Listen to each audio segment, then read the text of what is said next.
ಅದಕ್ಕೂ ಮಾವಿನ ಹಣ್ಣು ಮಾವಿನಕಾಯಿ ಇಂಗ್ರೀಡಿಯೆಂಟ್ಸ್ ನ ಯೂಸ್ ಮಾಡಿ ಮಾಡ್ತಾ ಇದೀನಿ ವಿತ್ ನ್ಯಾಚುರಲ್ ಶುಗರ್. ಹೇಗೆ ಮಾವಿನ ಹಣ್ಣಿಂದ ಐಸ್ ಕ್ರೀಮ್. ಇದನ್ನ ಮಸ್ಟ್ ಟ್ರೈ ಮಾಡ್ಲೇಬೇಕು. ಇದನ್ನ ಅಷ್ಟು ಬೆಸ್ಟ್.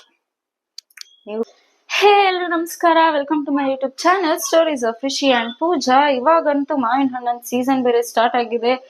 ರೋಡ್ ಉದ್ದಕ್ಕೂ ಮಾವಿನ ಹಣ್ಣು ಮಾವಿನಕಾಯಿ ಮಾವಿನ ಹಣ್ಣು ಅಂತ ಹೇಳಿ ಬರ್ತಾನೆ ಇದಾರೆ ಈ ಸಮ್ಮರ್ಗೆ. ಸೊ ಮಾವಿನ ಹಣ್ಣಿಂದ ಏನಾದ್ರು ಒಂದ್ ರೆಸಿಪಿ ಮಾಡಿದ್ರೆ ಚೆನ್ನಾಗಿರುತ್ತಲ್ವಾ.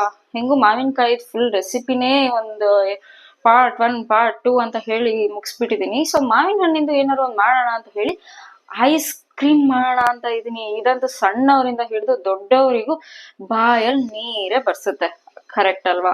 ಸೊ ಅದ್ರದ್ದೇ ಮಾವಿನ ಹಣ್ಣಿಂದ ಐಸ್ ಕ್ರೀಮ್ ಮಾಡೋಣ ಅಂತ ಇದೀನಿ.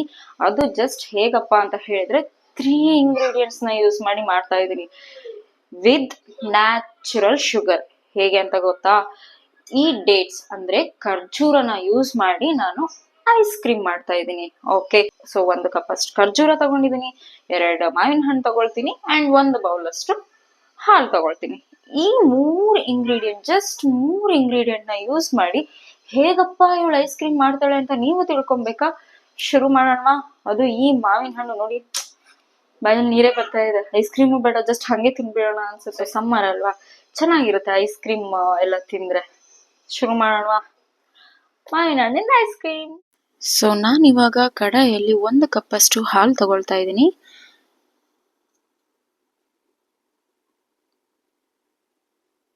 ಇವಾಗ ಚೆನ್ನಾಗಿ ಬಾಯ್ಲ್ ಆಗ್ಬೇಕು.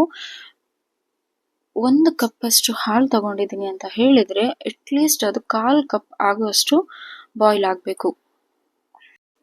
ಅದು ಬಾಯ್ಲ್ ಆಗೋಷ್ಟೊತ್ತಿಗೆ ನಾನು ಮಾವಿನ ಹಣ್ಣನ್ನ ಮಿಕ್ಸಿನ ಮಾಡ್ಕೊಂಡ್ಬಿಡ್ತೀನಿ. ನಾನಿಲ್ಲಿ 2 ಮಾವಿನ ಹಣ್ಣನ್ನ ತಗೊಳ್ತಾ ಇದ್ದೀನಿ. ಅದು ಸ್ವೀಟ್ ಆಗಿರುವಂತಹ ಮಾವಿನ ಹಣ್ಣನ್ನ ತಗೊಳ್ತಾ ಇದ್ದೀನಿ. ಇವಾಗ ಮಿಕ್ಸಿ ಜಾರಿಗೆ ಮಾವಿನ ಹಣ್ಣು ಹಾಕೊಳ್ತಾ ಇದ್ದೀನಿ, ಕಟ್ ಮಾಡ್ಕೊಂಡಿರೋಂಥದ್ದು.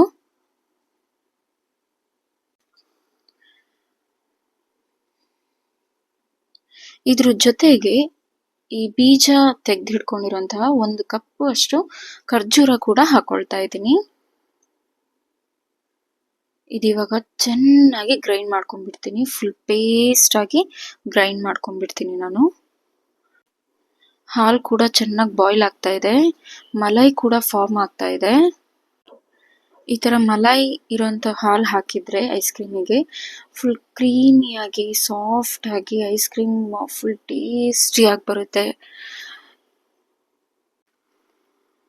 ಓಕೆ, ಇವಾಗ 1 ಕಪ್ಪಲ್ಲಿ ಹಾಲು ತಗೊಂಡಿರುವಂಥದ್ದು ಇವಾಗ 1/4 ಕಪ್ ಅಷ್ಟು ಹಾಲಾಗಿದೆ. ಅಂದ್ರೆ ಚೆನ್ನಾಗಿ ಬಾಯ್ಲ್ ಆಗಿದೆ, ಮಲೈ ಕೂಡ ಚೆನ್ನಾಗಾಗಿದೆ.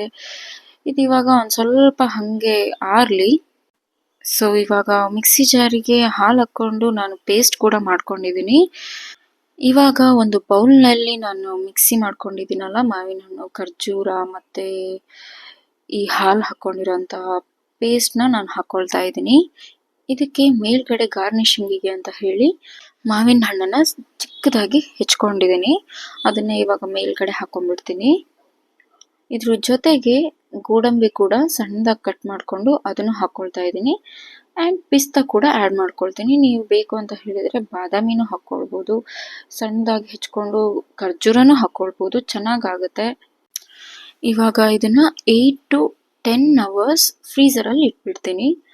ಐಸ್ ಕ್ರೀಮ್ ಬೇಕಲ್ವಾ, ತಿನ್ಬೇಕಲ್ವಾ, ಬೇಗ ಬೇಗ ಇಟ್ಬಿಡೋಣ. ಸೊ ನಾನು ಮಾಡಿದಂತಹ ಐಸ್ ಕ್ರೀಮ್ ಕೂಡ ರೆಡಿ ಇದೆ. ಟೇಸ್ಟ್ ಮಾಡೋಣ ಇವಾಗ. ನೋಡಿ ಎಷ್ಟು ಚೆನ್ನಾಗಿ ಫಾರ್ಮ್ ಆಗಿದೆ. ಬಾಯಲ್ಲಿ ನಿಜವಾಗ್ಲೂ ನೀರು ಬರ್ತಾ ಇದೆ. ಯಾವಾಗ ತಿಂತೀನೋ ಅನ್ನಿಸ್ತಾ ಇದೆ. ಕಾಯಕ್ಕಾಗ್ತಾ ಇಲ್ಲ ನನಗೆ, ತಿನ್ಬಿಡ್ತೀನಿ. ಹಾಕೊಂಡ್ಬಿಡೋಣ ಇವಾಗ.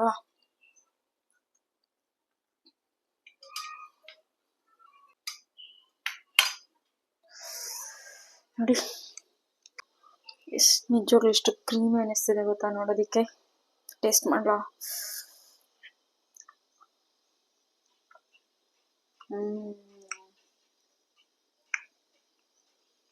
ಹಾ, ಯಾವ ಐಸ್ ಕ್ರೀಮ್ ಪಾರ್ಲರಿಗೂ ನಾನು ಮೀರ್ಸ್ಬಿಟ್ಟಿದ್ದೀನಿ, ಹಂಗ ಅನ್ನಿಸ್ತದೆ. ಎಷ್ಟು ಎಷ್ಟು ಚೆನ್ನಾಗಿದೆ ಅಂದರೆ ಆ ಖರ್ಜೂರದ ಫ್ಲೇವರ್ ಆಗಿರ್ಬೋದು, ಈ ಮಾವಿನ ಹಣ್ಣಿಂದು ಫ್ಲೇವರ್ ಆಗಿರ್ಬೋದು, ನಿಜವಾಗ್ಲೂ ಚೆನ್ನಾಗಿ ಬಂದಿದೆ.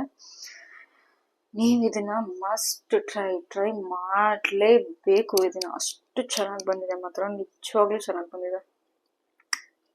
ಇನ್ನೊಂದು ಸ್ಪೂನ್ ತಿನ್ಬಿಡ್ತೀನಿ, ನಂಗೆ ಆಗ್ತಾ ಇಲ್ಲ.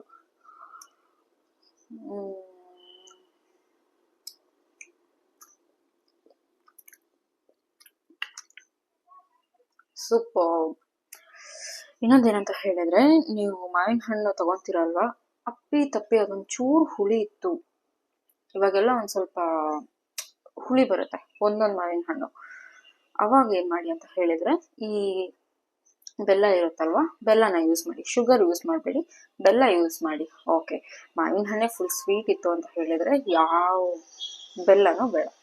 ನಾನೇ ಮಾಡಿದ್ದೀನಲ್ಲ, ಖರ್ಜೂರ ಯೂಸ್ ಮಾಡಿ. ಎಷ್ಟು ಚೆನ್ನಾಗಾಗಿದೆ ಗೊತ್ತಾ, ಸಖತ್ ಇಷ್ಟ ಆಗ್ತಾ ಇದೆ ನನಗೆ. ಬೆಸ್ಟ್. ನೀವು ಕೂಡ ಟ್ರೈ ಮಾಡಿ, ಹೇಗೆ ಬಂತು ಅಂತ ಹೇಳಿ ನನಗೆ ಕಮೆಂಟಲ್ಲಿ ತಿಳಿಸಿ. ಲೈಕ್ ಮಾಡಿ, ಬೇರೆಯವ್ರಿಗೆ ಶೇರ್ ಮಾಡಿ, ಸಬ್ಸ್ಕ್ರೈಬ್ ಮಾಡೋದು ಮಾತ್ರ ಮರಿಬೇಡಿ. ಬಿಕಾಸ್ ಇದೇ ಥರ ವೆರೈಟೀಸ್ ಆಫ್ ರೆಸಿಪೀಸ್ ನಾನು ಮಾಡ್ತಾ ಇರ್ತೀನಿ, ತೋರಿಸ್ತಾ ಇರ್ತೀನಿ ನಿಮಗೆ. ಓಕೆ, ಬಾಯ್ ಬಾಯ್.